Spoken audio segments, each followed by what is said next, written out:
నా ఈ కథలో చివరి భాగంలో ఉన్నామండి. ఒక దాసి కథ. బయట వర్షం జోరుగా కురుస్తోంది. కొంతసేపు అక్కడే ఉన్నాము, కానీ వర్షం తగ్గేలా కనిపించలేదు. చివరికి మేమిద్దరం ఒకరినొకరం చూసుకొని నవ్వుకున్నాము. వర్షం ఉన్నా సరే వెళదాం అన్నాము. ఏమవుతుంది, అమ్మ ఉంది కదా, తాను చూసుకుంటుంది. ఆ రాత్రి మాకు అంతకంటే పెద్ద గొడుగు అవసరం లేదేమో అనిపించింది.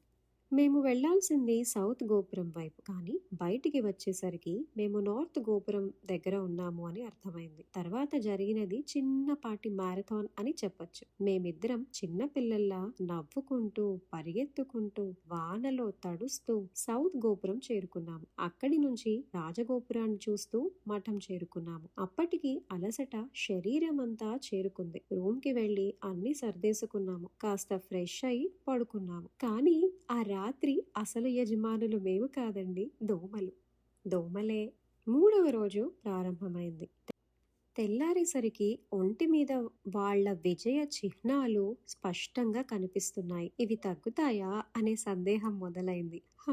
ఎట్టకేలకు తెల్లవారిందండి. మళ్ళీ హడావిడి మొదలైంది. నాకు ఎంతో ఇష్టమైన నీలి రంగు చీర కట్టుకున్నాను. విశ్వరూప దర్శనానికి బయలుదేరాము. ఒక విషయం మాత్రం ఆ రోజు నాకు కొత్తగా అనిపించింది. పెరుమాళ్ల దగ్గరికి తాయారు దగ్గరికి వెళుతున్నాము కాబట్టి బాగా తయారై వెళ్ళాలి అనిపించింది. నా జీవితంలో ఇలాంటి భావన కలగడం ఇదే మొదటిసారి. టికెట్ చెకింగ్, ఆధార్ చెకింగ్ కలిపి 3 చోట్ల జరిగింది. అన్ని దశలు దాటుకొని చివరకు విశ్వరూప దర్శన ప్రాంగణం చేరుకున్నాము. విశ్వరూప దర్శనం అనేది తెల్లవారుజామున జరిగే అత్యంత మంగళకరమైన సేవలలో ఒకటి. ఈ సమయంలో స్వామివారిని మంగళవాద్యాలతో మేల్కొల్పుతారు. భక్తులకు ఇది ఎంతో ప్రత్యేకమైన అనుభవం. కొద్దిసేపటికి మొదటగా ఏనుగు మండపంలోకి వచ్చింది. అది నేరుగా పెరుమాళ్ల ముందు వెళ్లి నిలబడింది. ఆ చూపు మాత్రం నేను మర్చిపోలేను. నిజంగా అది రంగా అని అన్నదో లేదో తెలియదు, కానీ దాని కళ్ళల్లో మాత్రం అదే కనిపించింది, రంగా. ఆ క్షణంలో నాకు ఒక ఆలోచన వచ్చింది. కొన్నిసార్లు మనుషులు కూడా చూపలేని స్వచ్ఛమైన ప్రేమను వీటిల్లో చూస్తామేమో. ఆ చూపు ఒక జీవాత్మ మరో జీవాత్మను గుర్తుపట్టినట్టుగా అనిపించింది. శ్రీరంగం వచ్చి చాలా మంది మర్చిపోకుండా కొనేది ఏమిటో తెలుసా? తెలిస్తే కామెంట్ సెక్షన్లో పెట్టండి. అదే అండి, కామెంట్ సెక్షన్లో పెట్టండి. దాదాపు ప్రతి భక్తుడి బ్యాగ్లో అది కనిపిస్తుందన్నమాట.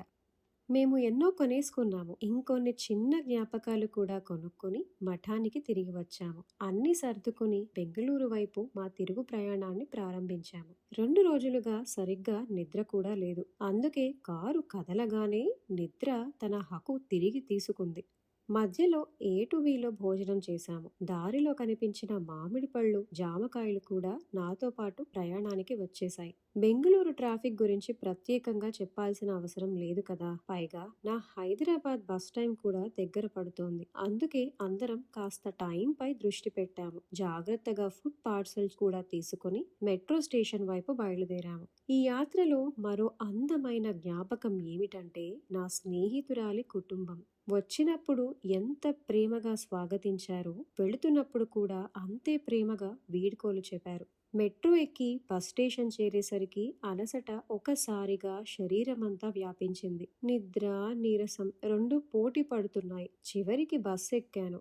ఒక బాదాం మిల్క్ తాగి పాటలు వింటూ ఫోన్తో కాస్త కాలక్షేపం చేస్తూ మనసుకి దగ్గరైన వాళ్లతో చాట్ చేస్తూ ఎప్పుడు నిద్రపోయానో కూడా తెలియలేదు. క్షేమంగా హైదరాబాద్ చేరుకున్నాను. ఇంటికి వెళ్ళగానే అమ్మ, నాన్నతో 2 రోజుల జ్ఞాపకాలన్నీ పంచుకున్నాను. ఇలా నా శ్రీరంగ యాత్ర సంతోషంగా పూర్తయిందండి. ఈ యాత్ర నాకు దేవాలయాలు మాత్రమే చూపించలేదు, శరణాగతి అంటే ఏమిటో కూడా కొంచెం అర్థమయ్యేలా చేసింది. శరణాగతి అంటే కోరికలు కోరుకోవడం కాదు, నాకు అన్నీ నువ్వే అని చెప్పగల స్థితి. ఈ భూమిపై నన్ను తీసుకువచ్చింది నువ్వే. నాతో ఏమి చేయించాలనుకుంటే అది చేయించు, కానీ నాకు మాత్రం అన్నీ నువ్వే.